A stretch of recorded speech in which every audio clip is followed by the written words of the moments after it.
मला असं वाटतं, की जे आपण आज डिस्कशन केलं आहे, येस.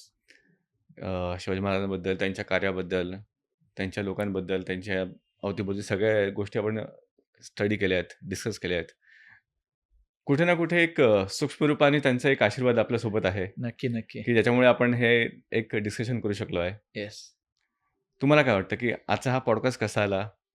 काय वाटतं तुम्हाला? नाही, महाराजांबद्दल बोलत असताना नेहमीच एक वेगळी ऊर्जा असते आणि मी तुम्हाला म्हटलं तसं, की सध्या कदाचित हा माझा शेवटचा पॉडकास्ट असू शकतो. हे मी आधी ठरवलं होतं, ह्याच्या आधीच्या पॉडकास्टच्या वेळी.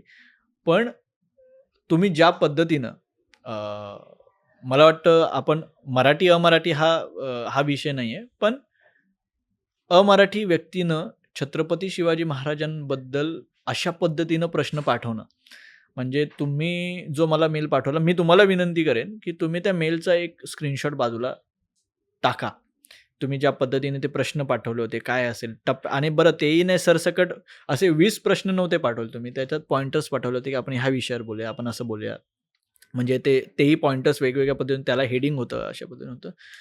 आणि तुमचे जे एफर्ट्स होते, म्हणजे आपण जवळपास 6 महिन्यापासून आपण संपर्कात आहोत. तर तो जो फॉलोअप होता, ह्या सगळ्या गोष्टी याचे जनकच महाराज आहेत की. हं. शिस्तीचे जनक महाराज आहेत, फॉलोअपचे जनक महाराज आहेत. आणि म्हटलं की नाही, हे आपण केलं पाहिजे. हे घाटवाईन साहेबांसोबत आपण बसलं पाहिजे, आपण चर्चा केली पाहिजे.